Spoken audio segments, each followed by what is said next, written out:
My name is Lara. I'm a high-achieving professional woman. I met my husband Axel at work. He was a temp in my department and I was assigned to train him. Despite his constant mistakes, I found myself growing fond of Axel. Turns out, he felt the same way. We started dating when his contract ended. Our relationship went smoothly. I was the stable one, and his carefree nature often saved me from my own seriousness. He proposed when he got a permanent position, and I happily accepted. We decided to get married and had a family meeting. Axel grew up in a fatherless home and deeply respects his mom, who raised him and his sister on her own. I was looking forward to meeting my mother-in-law, and I remember having a hard time falling asleep the day before I greeted my in-laws, like a child before going on a field trip. Greetings to my in-laws went really smoothly and without any wastage, and my mother-in-law seemed very approachable and I had a very good impression of her. I was excited to meet my future mother-in-law. The meeting went well, and she even said, "If you ever need anything, just ask. We've got savings." The next day, we met my parents. Axel was so nervous, it was funny. When Axel asked for my hand in marriage, my dad smiled and said, "Take good care of her." My mom added, "If Lara chose you, you must be the right one." Axel was relieved that it went smoother than he thought. On the way home, Axel promised to make me happy, and I couldn't help but laugh. I was actually really happy, but I didn't want to inflate his ego. 2 years later, I got pregnant. Both of us were doing well in our careers. My company had good maternity and parental leave policies, so I planned to continue working after giving birth. However, my recovery was slow, and I had to stay in the hospital for about a month. Axel visited me every day after work and even cleaned the house with his mom. Finally, I came home with our baby, Keith. Axel welcomed us with a clean house and a warm "Welcome home." I replied with a smile, "I'm home." That night, Axel cooked a delicious meal that moved me to tears. Life with Keith was exhausting. He cried a lot at night, and both Axel and I were sleep deprived. Getting a solid hour or two of sleep was the best we could do, even with Axel chipping in for the nighttime feedings every 3 hours. Eventually, it started taking a toll on Axel, so we both reached out to mom and mother-in-law for help. The very next day after our SOS, mom and mother-in-law came to our rescue. Mother-in-law took over the housework and mom looked after Keith. For the first time in a while, we slept like logs.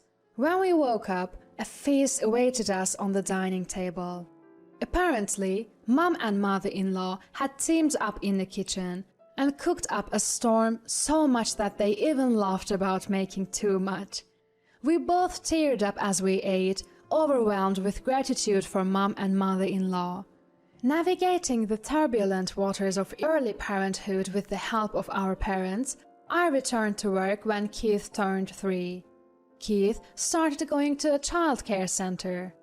At first, he was so shy that we got called in a few times, but he eventually got used to it.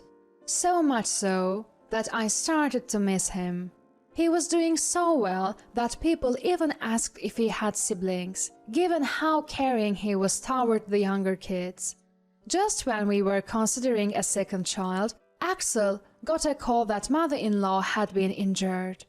Rushing to the hospital in a shock, we found mother-in-law in high spirits with a bandage lightly wrapped around her ankle.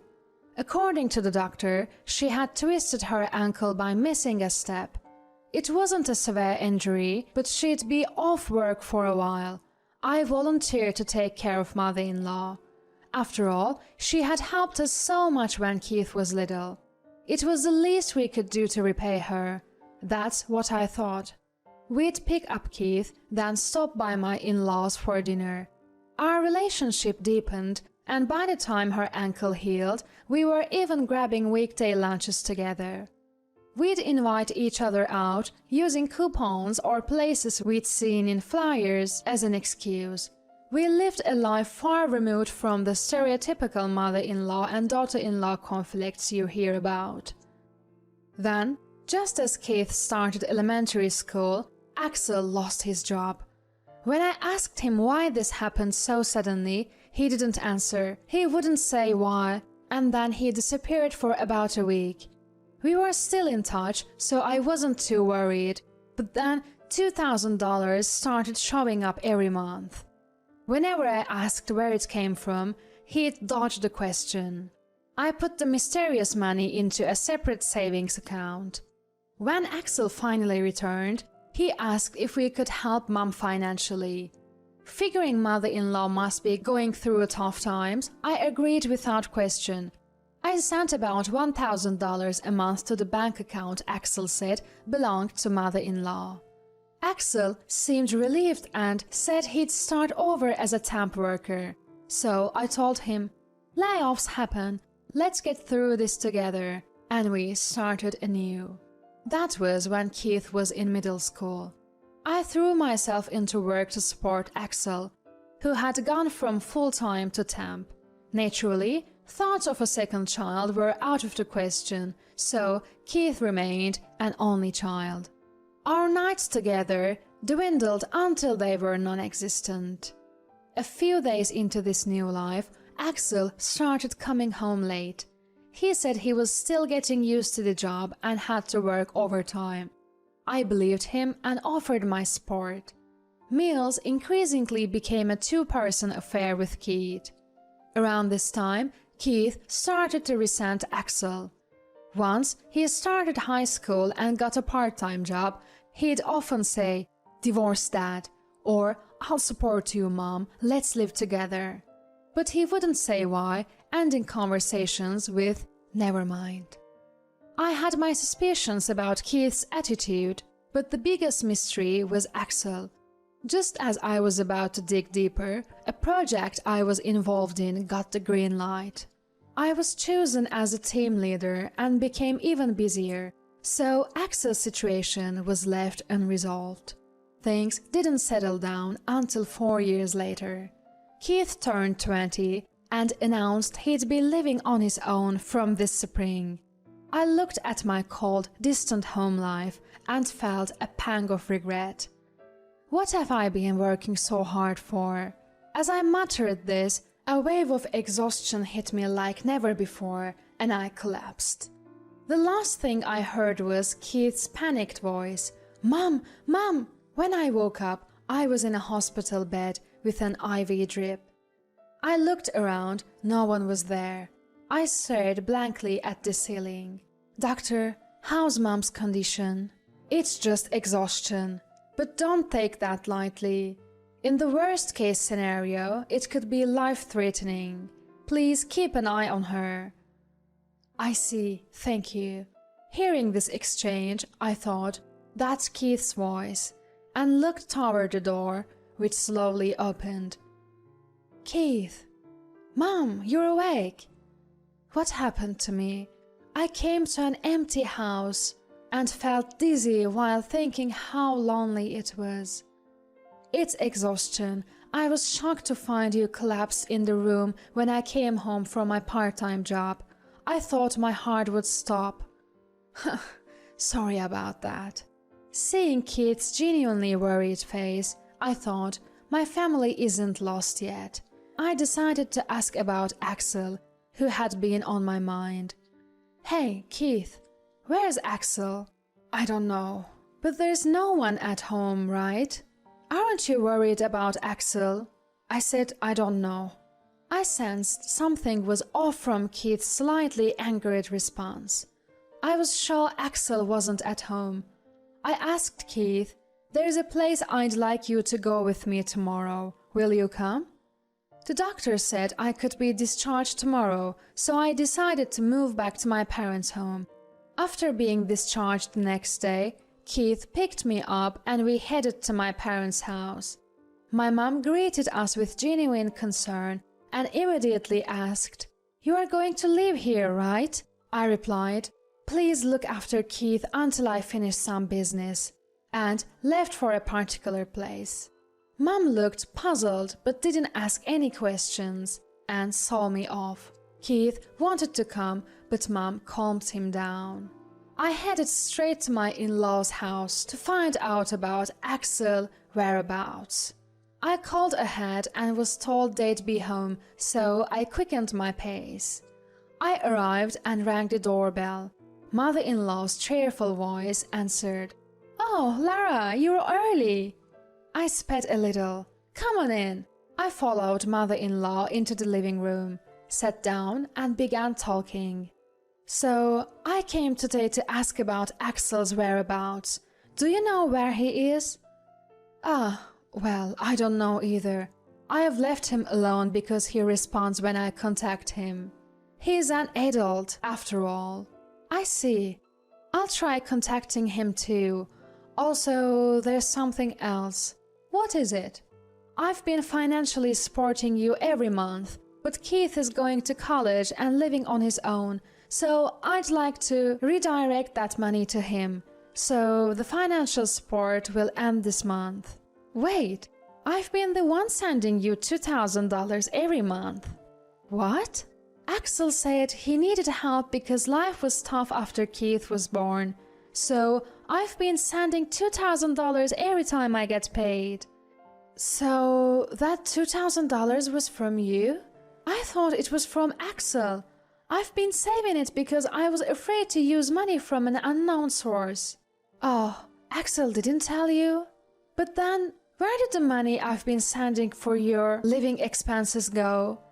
I hate to say it about my own son, but I think Axel's been using it." "What?" I was stunned by mother-in-law's words, but also felt a sense of understanding. Maybe Keith's extreme dislike for his father stems from knowing about this, I thought, planning to ask him later. First, I needed to find Axel. I contacted sister-in-law, who said she had just found Axel trying to woo a 24-year-old single woman at her workplace and had detained him. It seemed she was about to contact me, and we laughed about the telepathy over the phone. I picked up mother-in-law and we headed to sister-in-law's house. We arrived and sister-in-law greeted us warmly. We thanked her and went inside. There was Axel, literally restrained, with sister-in-law's kids swarming around him. He couldn't move even if he wanted to. Sister-in-law took her kids out of the room and a conversation between me, mother-in-law and Axel began.